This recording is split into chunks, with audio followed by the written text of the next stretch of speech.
who were swept off the streets of America and sent to El Salvador. And does that concern you?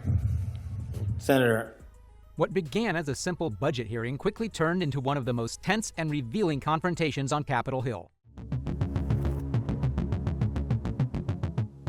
So as I understood it, you testified yesterday that you'd like to have another $1 billion added on to the FY25 level to do the additional work you'd like to do on drug interdiction, fentanyl in general, and anti-terrorism. The senator's tone carries doubt, as if he's not just questioning numbers, but questioning competence itself. Today you gave us a budget that requests cutting $500 million. Which is it? Do you want us to, what are you asking of this committee?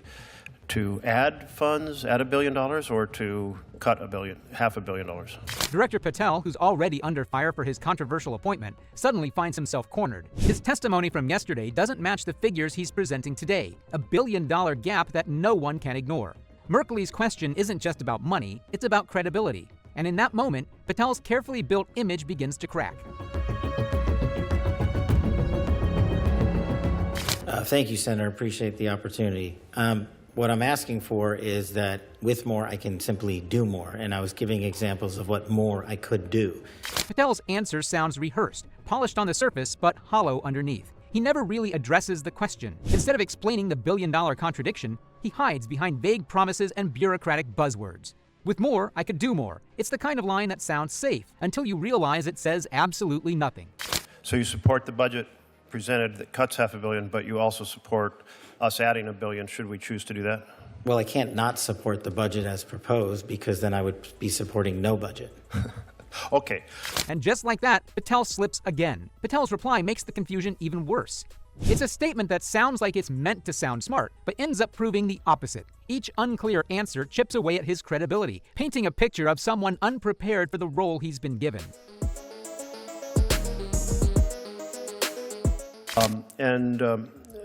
Director Patel, you're familiar with the Fifth Amendment.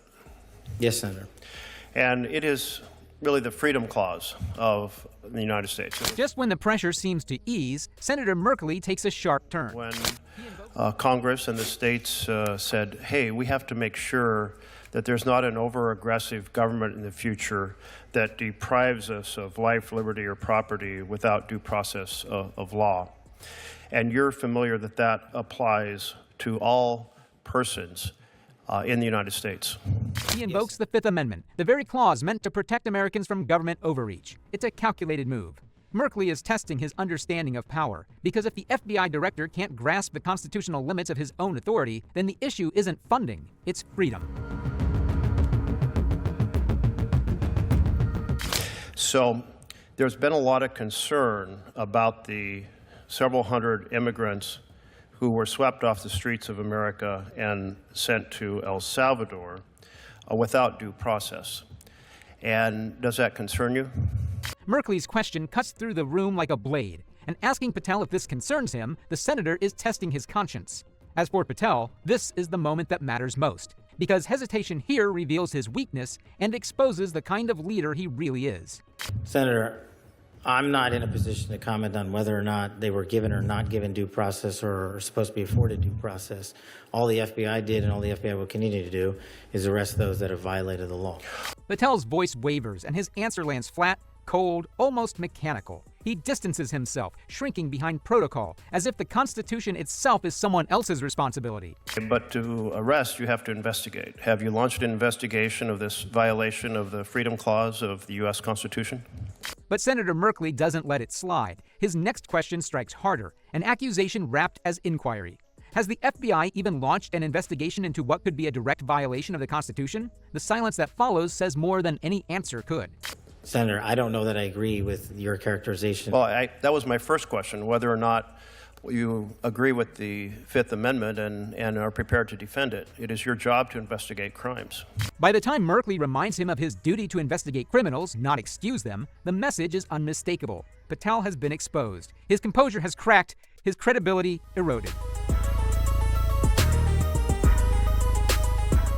Yes, I agree with the Fifth Amendment. I agree with the entire Constitution, and the men and women at the FBI decide. So are you going to launch an investigation of the reported violation of the due process of several hundred individuals? Again, Senator, it's not for me to call the balls and strikes on it. The men and women at the FBI who are trained to open investigations will make those calls.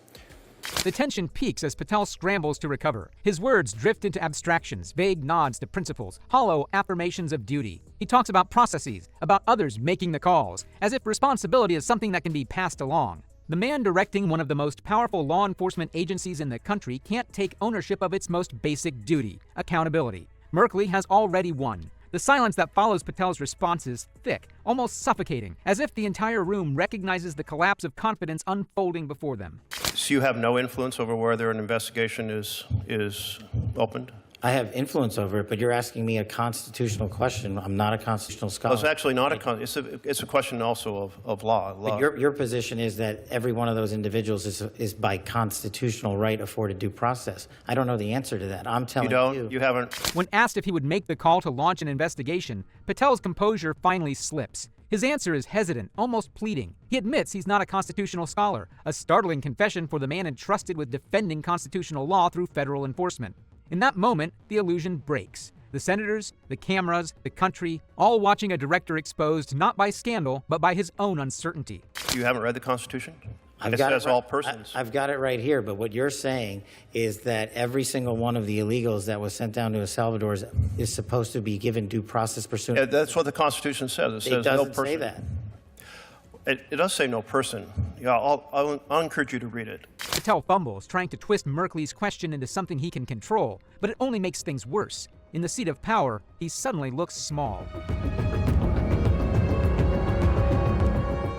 It concerns me that you're not familiar with the core concept of due process applying to all persons as written in black and white in the Constitution. As the first public defender who's ever served at the FBI as its director, I am more aware of due process than any predecessor in my seat. You are delineating between removal proceedings and criminal acts. My job is to investigate criminal acts. That's what we do. Patel tries to push back, reaching for confidence he doesn't have. What began as a question about numbers has become something far greater. An unmasking of incompetence played out in real time before the nation. Are aware that the Fifth Amendment refers to taking away liberty, and when people are arrested on the street, detained and sent out of the country, that their liberty has been taken away. Senator, that is a constitutional question that you are asking me to answer. It's not for me to answer. Patel hesitates, then retreats behind the same defense he's used all day that it's not for him to answer. The man leading the FBI, the agency entrusted to safeguard the law, refuses to take a stand on the law itself. It's been answered by the Supreme Court that they're protected, therefore it's a violation of law, and it's your responsibility to open an investigation, and you're saying today you will not do so? I am not the agency involved in removal proceedings. That is a different branch of government. The law is clear. The protections exist. The violations are real. And now the question is about duty. Patel's duty. But instead of accountability, Patel offers distance. He shifts the weight elsewhere, deflecting to another branch, another agency, another responsibility that isn't his. It's the same pattern that's defined his every answer. Sidestep, redirect, avoid. Agency other than the FBI violates the law and the Constitution, you will not investigate because it's a different agency? I will investigate every violation of law. Well, you have, but you just said you're not investigating. Patel tries to stand firm, insisting he'll investigate every violation. But the damage is already done. His earlier contradictions hang over the room like smoke. The senators can see it. The cameras can see it. The viewers at home can see it. I have yet to hear from the Supreme Court your position as you have adjudicated it. Well, very, very interesting, because the Supreme Court's been very clear, and I had heard you were trained in the law, so I expected maybe you would try to uphold it. You also took an oath to the Constitution. Thank you for the reminder. Patel's quiet response is meant to sound composed, but it only echoes defeat. The words feel empty, stripped of authority, like the last defense of a man who realizes too late that the courtroom of public trust has already rendered its verdict. How can a man sworn to uphold the Constitution stand silent when it's being tested? Well, it's important to remind you, since you're apparently unfamiliar with the very basics of the core protection of freedom in our Constitution. What I am familiar with is protecting the American public, and that's what... Let me close with one question, Mr. Chairman. Will you make sure that due process in every action of the FBI is completely honored under your time as director? It's the final blow. A reminder that the Constitution isn't just paperwork or politics, it's the core protection of American freedom. And Patel at this moment looks completely detached from it. He tries to recover, defaulting once again to the same hollow defense, protecting the American public. But everyone watching can see the irony, because protection means nothing without principle. Will I ensure that due process is followed? Yes. Under the Constitution? Completely. Send that message throughout the FBI that due process must be followed, is constitutionally required. Make sure that it's done under your direction. Sure. Great. Thank you. But the conviction isn't there. It's a promise made too late, after every hesitation, every deflection, every sign that he didn't fully grasp the weight of the oath he took. The words sound rehearsed, a concession, not a commitment.